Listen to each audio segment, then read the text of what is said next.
I will confess, I had no answer. So what did I do? I attacked the authenticity of the entire tome. Audacity, you see. Now I am the one who marks the essays. The speaker was Bai Chengde, eminent scholar and frequenter of elite social gatherings. It was a warm afternoon in autumn, and he was a guest at a private literary party.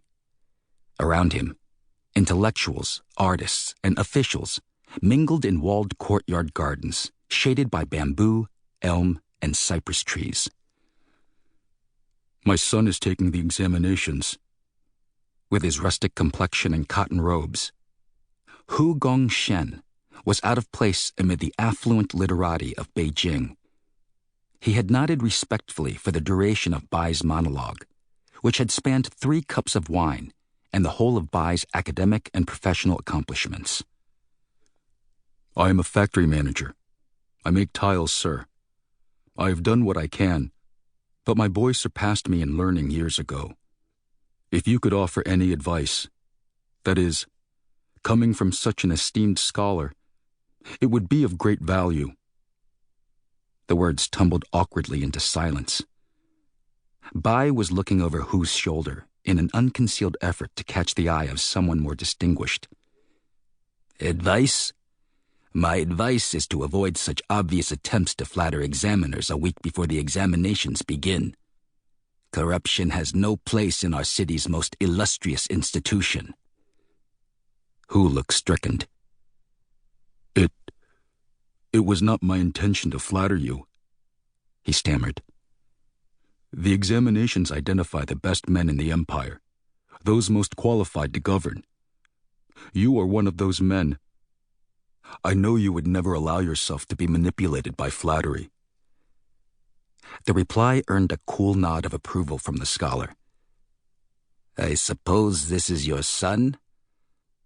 A young man had emerged from a nearby bamboo grove. Yes, said Hu, his face alight with fatherly pride. This is Chen. With a look of intense mortification, the youth bowed to Bai and placed a hand on the other man's arm. Father, he gasped. He is an examiner. We cannot speak to him about the examinations. He turned a pale, exhausted face to Bai and held up a slim, somewhat battered volume with a creased paper cover. Of course, we would be honored to hear your opinion of the text our host assigned for this afternoon's discussion. Bai made a show of consulting his own volume, which bore the same title, but was elegantly bound in pristine white silk. I wish I could enjoy books with no literary merit, he said, with a rueful sigh. Alas, such diversions are denied me. I am too accustomed to a higher standard.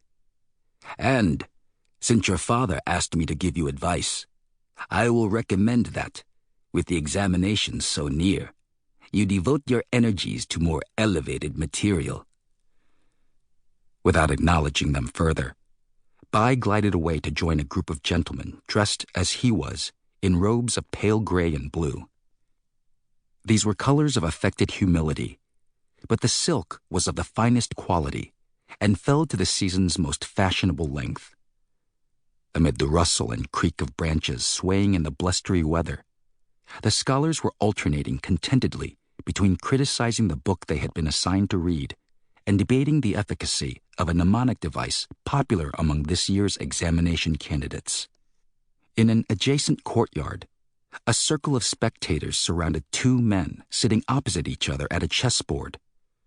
One of them reached out his hand and, with fingers swollen around rings, picked up the cannon piece. The spectators pointed, shook their heads, and murmured suggestions.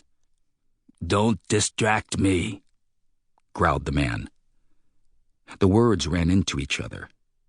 His hand, still holding the cannon, traveled over the board until, with abrupt decision, he slapped the piece down.